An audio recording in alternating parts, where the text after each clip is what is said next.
Hey everybody, Jeff Brownlee here from Thingee. Welcome back to Tech Talk, where we're going to talk about all things digital. In today's session, we're going to talk about virtual reality. This is cool. It is something that is not necessarily new. This has been around for 20 plus years. It's just that now, well, everything's gotten a lot smaller. So miniaturization has made this much more available. So originally, you needed a big computer, big headset. I mean, these things were huge. Now, with all of the wonderful things that have been created and the miniaturization of processors and the speed, everything's small.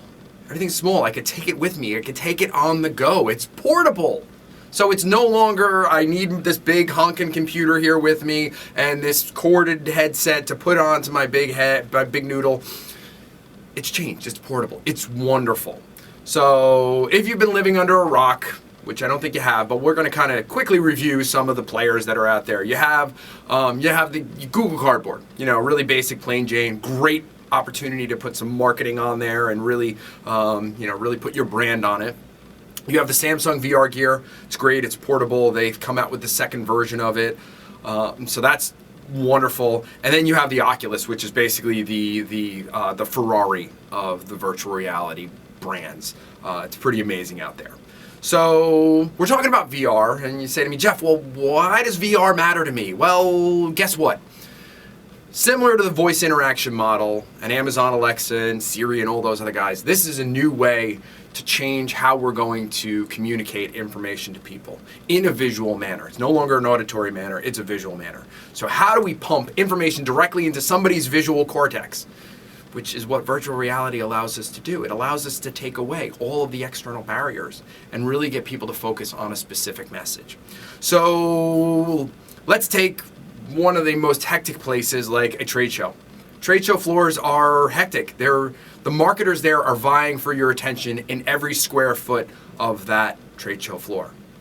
We have the ability to sit people down, put them in our booth, and block out all the external stimulus, so that way they can look directly at our message. And we can use that to really display our information in a way that's going to be impactful. So here's another use case, education. So the team over at Stanford University did a great experiment about educating people using virtual reality versus actually reading something on paper. So what they did was they had a group of people read about deforestation and cutting down trees.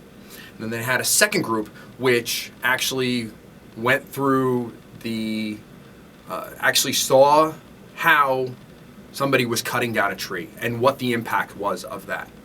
And based on that, the people that actually saw that and were educated via virtual reality versus the paper, versus reading it on the paper, were far more likely to think about ways that their actions were going to impact the environment, like recycling more or potentially using a regular plate versus a paper plate, or just thinking differently and changing their actions in the future. So it was huge.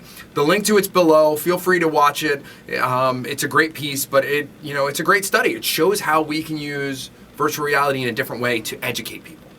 So with that, I know that VR has been around for a couple of decades, but people are really starting to rewrite the book on how we can use this. So if you got some ideas, I'd love to hear them. I'd love to brainstorm ideas with you. I'd love to see how we can take this idea and this technology to the next level. So feel free, give me a call, and let's talk.